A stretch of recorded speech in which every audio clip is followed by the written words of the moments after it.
kaliwat kanan. Kasalanan ni Tony Duterte, hindi lang Marcos namin. Kahit walang nagawa, grabe achievements, pero puro posters lang palang improvements. Sa tuwing may kritisismo sila'y nagwawala. Laging sabi BBM is the best, sumigot the best. Mga loyalistang bangag, bilib na bilib sa amo nilang adik.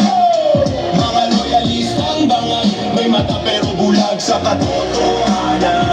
Mga loyalistang bangag, hay na hay sa propaganda.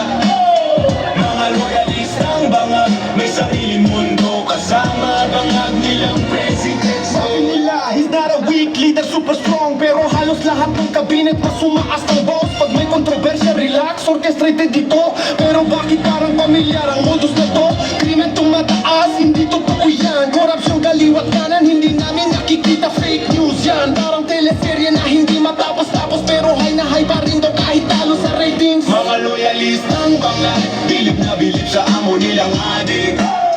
Mga loyalistang bangag, may mata pero bulag sa katotohanan.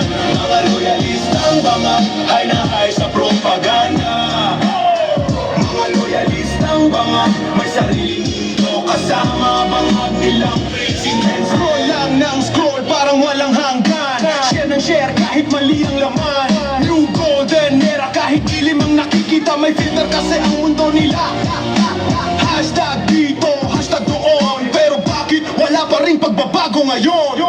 Mga loyalistang bangag, bilib na bilib sa amo nilang adik. Mga loyalistang bangag, may mata pero bulag sa katotohanan. Mga loyalistang bangag, hay na hay sa propaganda.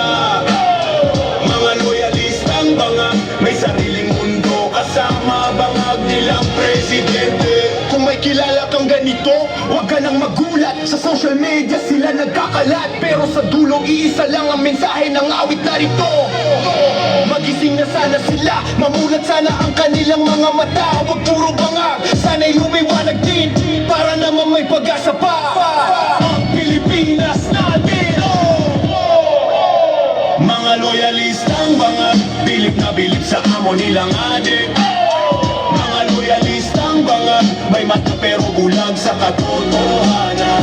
Mga loyalistang bangag, hay na hay sa propaganda. Mga loyalistang bangag, may sariling mundo kasama bangag nilang presidente. Yes! Uy na naman sa telebisyon, Ang mga bangag